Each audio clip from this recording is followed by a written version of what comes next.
नमस्कार दोस्तों, मैं मनीष कुमार भोज आप सभी लोगों का अपने YouTube channel Uttarakhand online classes में हार्दिक स्वागत करता हूं। दोस्तों, जैसे कि कल की तिथि में आप लोगों को पता होगा कि जो हमारे 25 अप्रैल को जो LT संवर्ग का जो परीक्षा थी वो स्थगित हो गई है।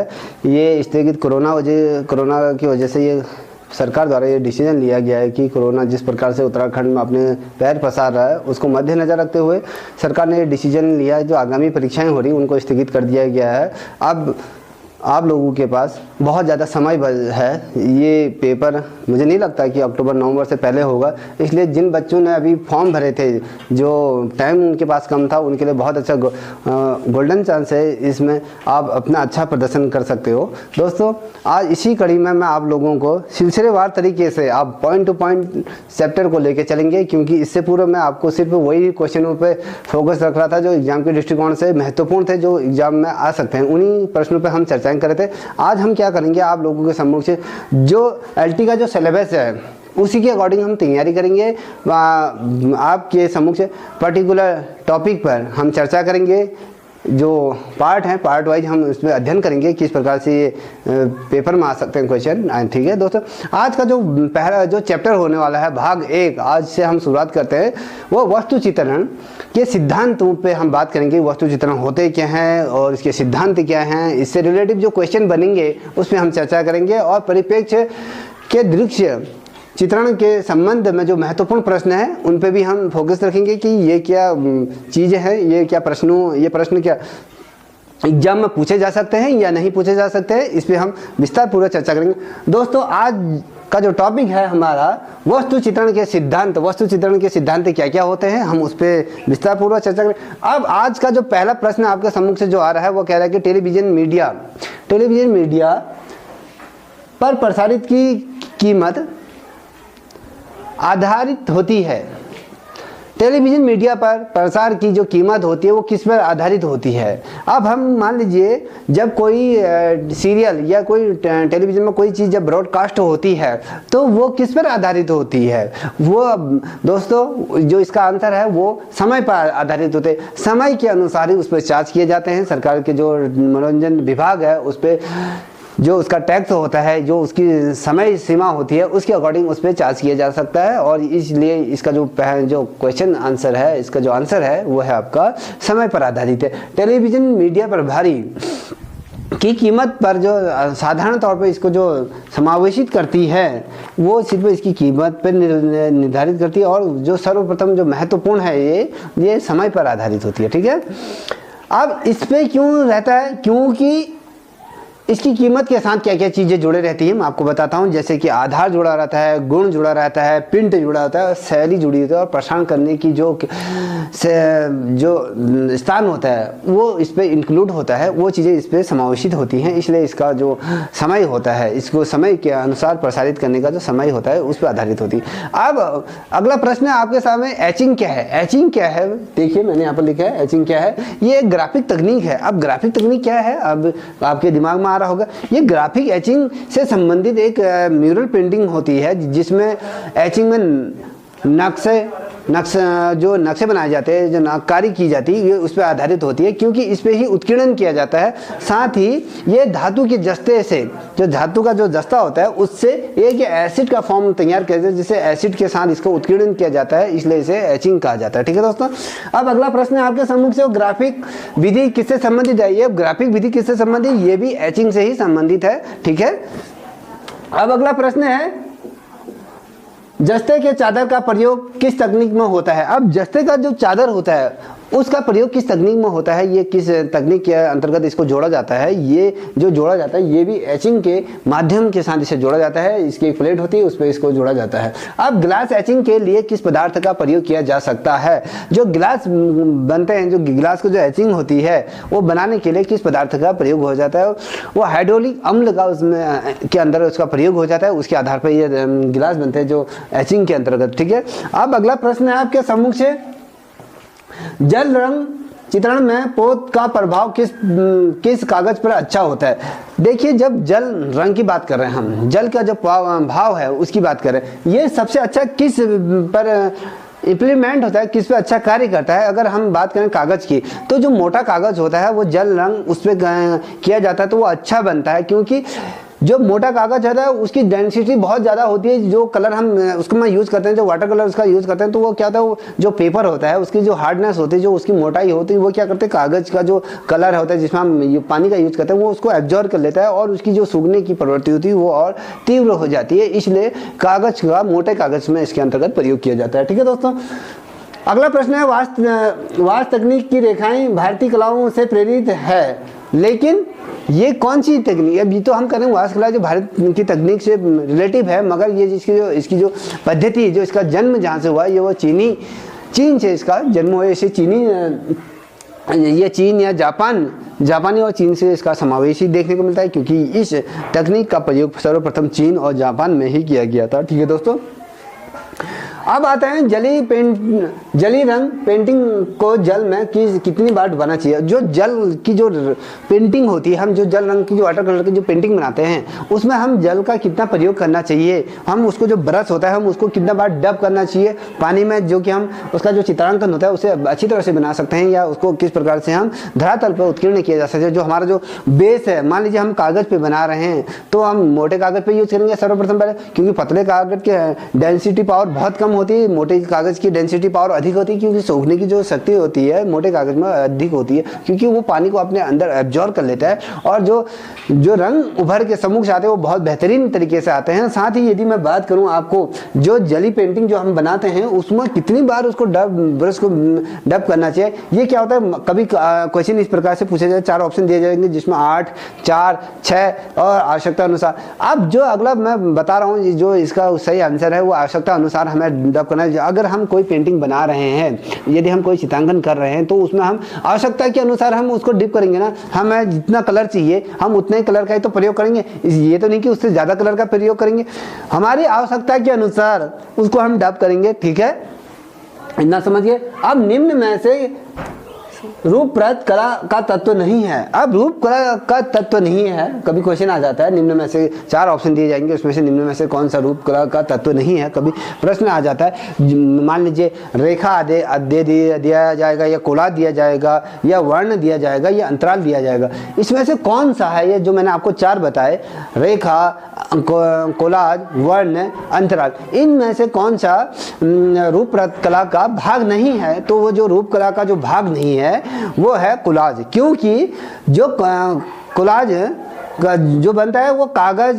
के, जो कागज हो गया, ये कपड़े के जो टुकड़े होते हैं छोटे छोटे, उनको क्या होता है, बारीक तरीके से कट किया जाता है और उसका धरातल पर उसका चित्रांकन किया जाता है, उनको जोड़कर या उनको चिपका कर एक पेंटिंग या कलाकृति तैयार की जाती है, जिसे हम कोलाज पेंटिंग के तौर पर उसे जानते हैं, कोलाज उसे कहते हैं। ठीक है, अगला प्रश्न है,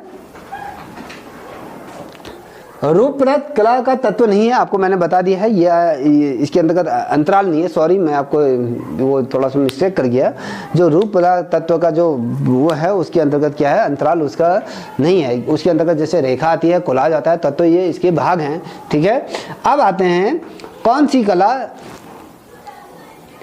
कला रूपरत कला नहीं है। देखिए हमें यहाँ पर लिखा है आपके कि कौन सी कला रूप कला नहीं है। अब इसके अंतर्गत देखिए, जैसे हमने इसमें 4 विकल्प दिएंगे, जैसे मूर्तिकला, चित्रकला, संगीत कला, वास्तुकला। अगर ये 4 तत्व दिए हैं हमने, तो उसमें से कौन सी रूप कला नहीं है, रूपरत कला नहीं है, उसके अंतर्गत मैं आपको बताऊं तो उसके अंतर्गत संगीत कला एक ऐसी है जो रूपरत कला के अंतर्गत नहीं आती है, क्योंकि जो संगीत है वो रूपरत कला के अंतर्गत उसे नहीं जोड़ा जाता है, जबकि मूर्तिकला, चित्रकला, वास्तुकला, रूपरत ये कला के भाग हैं, ये कला के अंतर्गत इनको जोड़ा जाता है। और क्योंकि इन सभी से क्या होता है, त्रिआयामी, जिसे हम 3D पेंटिंग का निर्माण होता है, जबकि संगीत कला को चित्रित नहीं किया जा सकता है, इसलिए ये इस कला के अंतर्गत नहीं जोड़ा जाता। कभी क्वेश्चन आ जाता है कि निम्न में ऐसी कौन सी कला का भाग नहीं है, कभी आ जाता है ललित कला के जो 5 प्रकार दे दिए जाएंगे, उसमें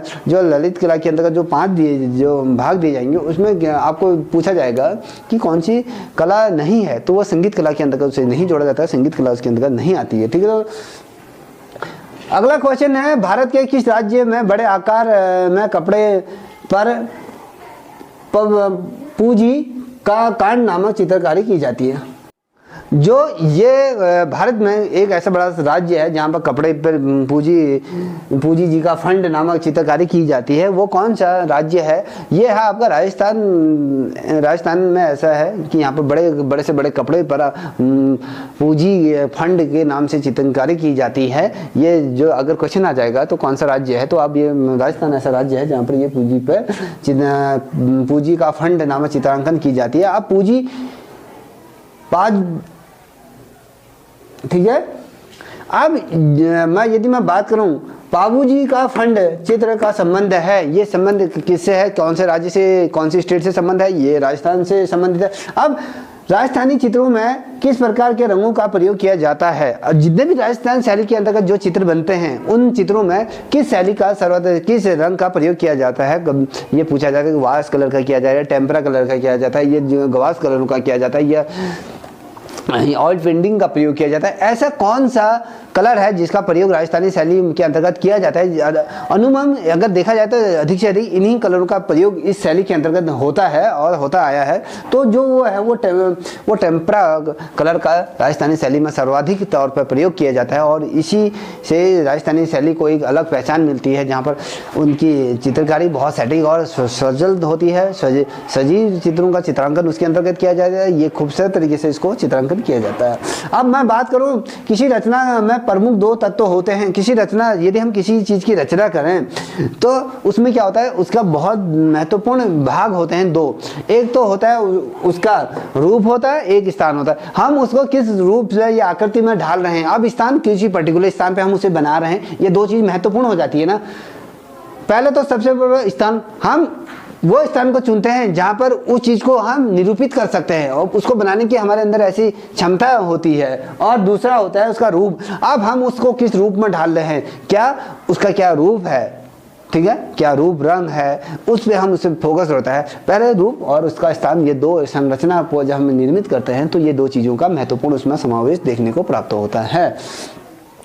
अब आ जाते हैं जो कागज होता है, A4 कागज होता है। दोस्तों देख लीजिए, ये जो A4 कागज है, इस कागज की लंबाई चौड़ाई क्या है? अलग अलग तरीके से जो कागज होते हैं उनकी अलग अलग नाप होती है, कभी कभी माप होती है। 2011 का अगर प्रश्न पत्र उठाओगे आप लोग कला संबंधी विषय का, तो उसमें तो A4 कागज के साइज का माप पूछा गया है। 2017 में भी पूछा गया है। यदि आप नवोदय विद्यालय या केंद्रीय विद्यालय के प्रश्न पत्र उठाओगे, DSB के भी प्रश्न पत्र उठाओगे, तो उसमें भी कई दफे A4 कागज की माप के संबंध में प्रश्न पूछे गए हैं, और A6 कागज के बारे में भी उसमें चर्चा की गई है, उसमें पूछे गए हैं। यदि आपने GRF और नेट का प्रश्न पत्र दिया होगा तो उसमें कई दफे ये क्वेश्चन पूछा गया है। आइए आप हम इस पर थोड़ा चर्चा करते हैं। A4 कागज, मैंने ये है जो मेरे हाथ में जो ये A4 कागज है, इसकी लंबाई और चौड़ाई क्या है, हमें इसका माप हमें पता होना चाहिए कि ये A4 कागज का माप क्या होते हैं। ये क्योंकि ये इसलिए महत्वपूर्ण होते हैं क्योंकि हमें ड्राइंग से रिलेटिव हैं, क्योंकि हमें ड्राइंग की शीटों को में काम करना होता है, इसलिए इन प्रश्नों पर हमें चर्चाएं करनी बहुत अत्यंत आवश्यक हो जाता है। जो A4 जो कागज होता है वो स्टेशनरी के तौर पर ऑफिसों में कार्य किया जाता है। जितने भी सरकारी दफ्तर होते हैं, जितने भी इंडस्ट्रीज होती हैं, जहां पर A4 कागज का सर्वाधिक तौर पर प्रयोग किया जाता है। A4 का जो कागज का वास्तविक जो माप है वो होता है 210 गुणा 297 मिलीमीटर इस का माप होता है। ठीक है दोस्तों, फिर से बता रहा हूँ, 210 गुणा 297 मिलीमीटर इसके माप होती है। और जो अलग अलग कागज हैं, मान लीजिए A0 शायद का जो कागज होता है उसकी माप होती है 841 गुणा 1199 इसका माप होती है। अब आते हैं, बात करते हैं A1 कागज पे हम फोकस करते हैं। ये A1 जो कागज का जो माप होता है वो होता है 594 गुणा 841 सेंटीमीटर इसकी माप होती है। अगर अब बात करें हम A3 कागज की बात करें तो इसकी जो माप होती है ये 297 गुणा 420 मिलीमीटर इसकी माप होती है। अब आते हैं A5 कागज। A5 कागज जो होता है वो 148 गुणा 10 सेंटीमीटर इसकी माप होती है, क्योंकि ये कागज अलग अलग तौर पे कागजों का हम देखते हैं कि अलग अलग तौर पे जो कागजों का जो निर्माण होता है, चाहे A1 होता है, A2 होता है, A3 होता है, या A0 होता है, A4 कागज होता है, ये अलग अलग क्षेत्रों में अलग अलग तरीके से इनका प्रयोग किया जाता है। यदि मैं बात करूं A0 कागज, ये सबसे बड़ा कागज होता है, ठीक है, A0 सबसे बड़ा कागज होता है, उसके बाद अलग अलग तौर पे कागजों को डिवाइडेड किया जाता है। यदि मैं बात करूं A5 जो कागज होता है, इस कागज का प्रयोग जो नोट होते हैं, नोट बनाने के काम आते हैं, और ये पैड, नोट पैड बनाने के काम आते हैं। जैसे कि आपने देखा होगा कि नोट पैड होते हैं जिसमें हम शॉर्ट चीज़ें लिखते हैं जो हमें याद होती हैं, ठीक है, उन चीज़ों को ये बनाने में काम आते हैं। और साथ ही A6 जो कागज होता है, उसका प्रयोग हम सिर्फ जो एनवलप होते हैं उसको बनाने में करते हैं, और साथ ही जो हमारे जो पोस्ट कार्ड होते हैं उसके लिए ये इसका प्रयोग किया जाता है। आपने देखा होगा कई दफ़े आपने पोस्ट कार्ड्स का प्रयोग किया होगा, वो पोस्ट कार्ड इसलिए प्रयोग किए जाते हैं, ये A6 कागज़ का इसमें प्रयोग किया जाता है। A0 जो कागज़ होता है वो सबसे बड़ा कागज़ होता है, और A4 कागज़ जो होता है वो ऑफिस और स्टेशनरी के तौर पर से कार्य किया जाता है। अलग अलग कागज़ मैंने जो आपके सम्मुख से रखे हैं उनके अलग अलग नाप होती है, अलग अलग माप होती है, ठीक है, क्योंकि परीक्षा के दृष्टिकोण से प्रयुक्त बहुत महत्वपूर्ण है। अब आ जाते हैं, अगला प्रश्न है दोस्तों, ये प्रश्न है आपका, तीव्र प्रकाश को कहते हैं, जो तीव्र प्रकाश होता है उसको क्या कहते हैं? इंटरगैलियो उसको ये कहा जाता है, ठीक है, प्रकाश की जो इंटेंसिटी होता है उसको हम इंटरगैलियो के तौर पर उसे नापते हैं। अब जो अगला क्वेश्चन है आपके सम्मुख से वो है उत्कीर्ण छापा चित्र या छायाचित्र, या कहें तो ये किससे संबंधित है? ये है इंटरगैलियो से भी इसका संबंध होता है। जिस प्रकार से मैंने आपको प्रकाश की तीव्रता जो होती है ये इंटरगैलियो से संबंधित है। और उत्कीर्ण कार्य किसके द्वारा संपादित किया जाता है? जो उत्कीर्ण कार्य होता है, मतलब इसके शब्द से ही इसका उत्कीर्ण, इसका उच्चारण हो रहा है। जिससे मान लीजिए उत्कीर्ण मतलब हमने कोई, मान लीजिए ये कोई ये सिक्का है, ये हमने इसको उठा लिया लकड़ी का, तो हम इस पर क्या कर रहे हैं, कोई डिजाइन डाल रहे हैं, या किसी छेनी या क्या मदद से, कील की मदद से हम इसको उत्कीर्ण करें, मतलब इसको कोई डिजाइन डाल रहे हैं, तो इसको क्या उत्कीर्ण कहा जाता है। ये क्या होता है, ये किसके द्वारा किया जाता है? ये मूर्तिकार द्वारा किया जाता है। जब मूर्तिकार जब कोई मूर्तियों को निर्मित करता है तो वो उसके जो पर्टिकुलर भाग होते हैं, मान लीजिए उसका चेहरा बनाना है, या उसकी आंखें बनाने हैं, उसके माथा बनाना है, उसके होंठ बनाना है, ये चीज़ें क्या होते हैं, वो उस नाइफ्स के माध्यम से उसको उत्कीर्ण करता है, अलग अलग शेप देता है, उसको अलग अलग आकार ढालता है। तो ये शायद उत्कीर्ण के माध्यम से जो एक मूर्तिकार द्वारा इसको किया जाता है। ठीक है दोस्तों, अब देखिए उत्कीर्ण की जो चीज़ें हम कहाँ पर इसको हम देखने को मिलते हैं। जो अगर मैं बात करूँ तो इसमें जो हमारे जो चट्टान होती है, जो पत्थर होते हैं, जो धातु के फलक होते हैं, उन पे ये कार्य को उत्कीर्ण किया जाता है, जिसको उत्कीर्ण कार्य के अंतर्गत मूर्तिकला को सम्मिलित किया जाता है। इससे पूर्व मैंने आपको इंटरगैलियो का जो इंटरगैलियो शब्द को बताया था, जो इसमें हमने ये कहा था कि उत्कीर्ण छापा चित्रण किसके द्वारा किया जाता है, ये इंटरगैलियो के द्वारा किया जाता है। तो अब हम ये समझेंगे ये इंटरगैलियो होता क्या है। इंटरगैलियो होता क्या है, इसके बारे में थोड़ा सा प्रकाश डालते हैं। ये उत्कीर्ण, ये नक्काशी के अंतर्गत इसका कार्य किया जाता है, और कलमकारी, सील मुद्रा इत्यादि चीज़ों में इसका प्रयोग किया है, जिसमें तांबा का जस्ता आकृति से इसको उभारा जाता है, और एक निश्चित माप होती है, इसके अंतर्गत इसको उभारा जाता है। ठीक है, अब बात करें जो अगली क्वेश्चन है, किताबों के पीछे के सिरे की जो मोटाई होता है उसको क्या कहते हैं? ये बहुत महत्वपूर्ण बन जाता है।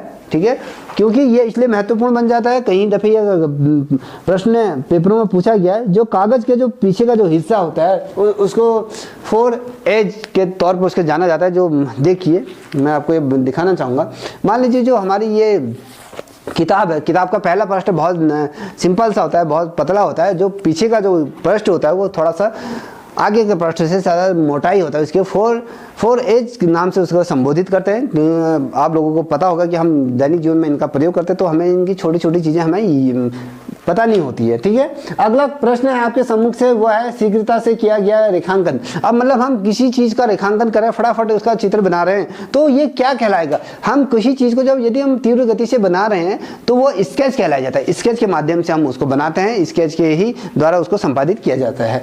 ठीक है, अब आता है कागज की कतरनों से बनाया गया चित्रण को क्या कहा जाता है? जाता है जो कागज़ के कतरन, इसे मैंने पूरा कहा था कि कागज़ के कतरन हो या फिर कपड़े के कतरन हो, इससे जो हम जो पेंटिंग बनाते हैं, ये चित्र बनाते हैं, इसे हम कोलाज कहते हैं। कोलाज के माध्यम इसके छोटे छोटे टुकड़ों को चिपका के उसको बनाया जाता है।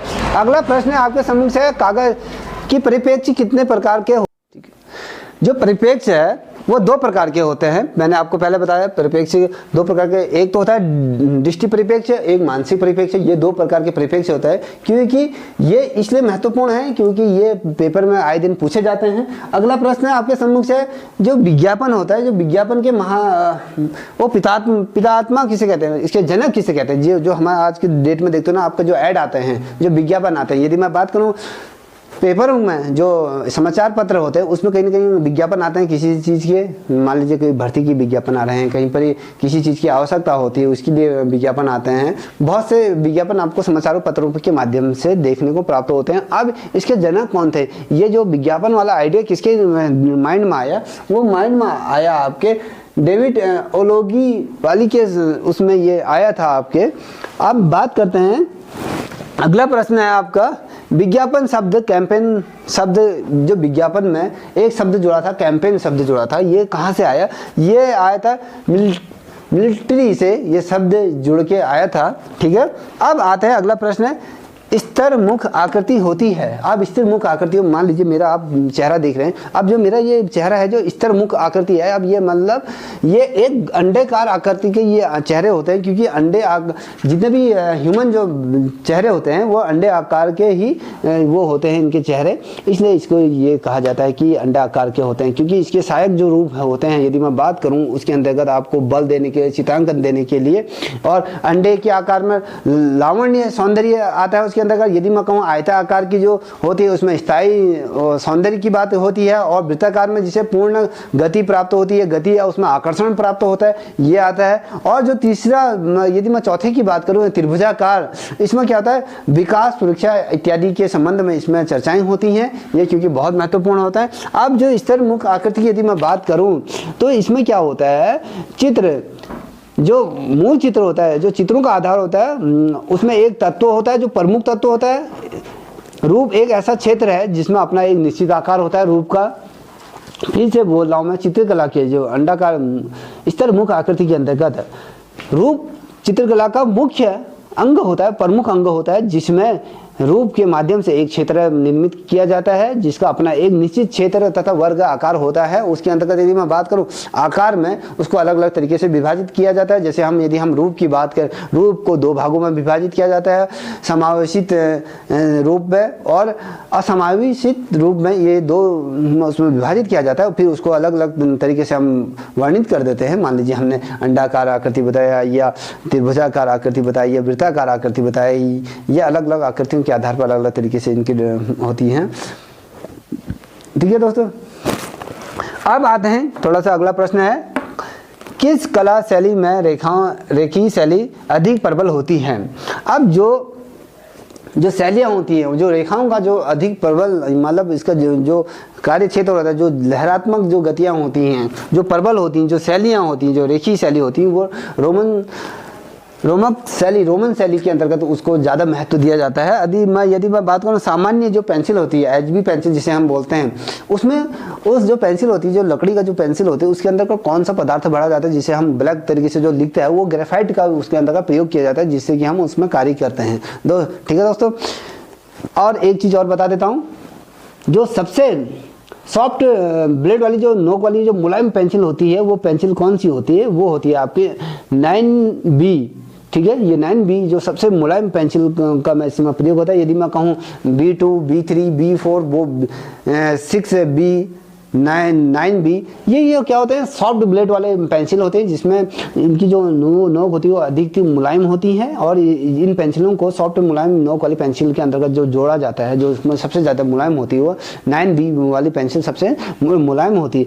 अब बात करते हैं कुछ अन्य महत्वपूर्ण पेंसिलों के बारे में। यदि मैं बात करूँ, उसके अंतर्गत जो सबसे हार्ड पेंसिल होती है वो H पेंसिल होती है, जिसमें सिर्फ H लिखा रहता है, वो सबसे हार्ड पेंसिल होती है। उसके अंदर 2H आती है, 3H आती है, 4H आती है, जो ये ये जो पेंसिल होती है ये सबसे हार्ड वाली पेंसिल होती है और ज्यामिति आकृति बनाने में इनका प्रयोग किया जाता है। और यदि कभी क्वेश्चन इस प्रकार से पूछा जाएगा कि सबसे हार्ड पेंसिल कौन सी होगी, इसमें एच दिया जाएगा, HB दिया जाएगा या B2 दिया जाएगा या 4B दिया जाएगा, तो इसमें जो है एच जो पेंसिल है वो सबसे ज़्यादा हार्ड पेंसिल होती है। ठीक है, अब बात करते हैं लोक कला चित्रों का माध्यम क्या होता है। जो लोक कला चित्रों का जो माध्यम होता है वो होता है आपको गोंद में रंग मिलाने की प्रवृत्ति उसके अंतर्गत होती है। ठीक है दोस्तों, यदि आपको ये वीडियो पसंद आई होगी प्लीज़ इसे लाइक शेयर कमेंट करें और जो दूरस्थ क्षेत्रों में आपके जो दोस्त रहते हैं उनको भी ये शेयर करें, क्योंकि ये जो बच्चे पैसों के अभाव में कोचिंग नहीं ले पा रहे उनके लिए निःशुल्क है, वो इससे अपना मार्गदर्शन आगे कर सकते हैं। जय हिंद, जय भारत।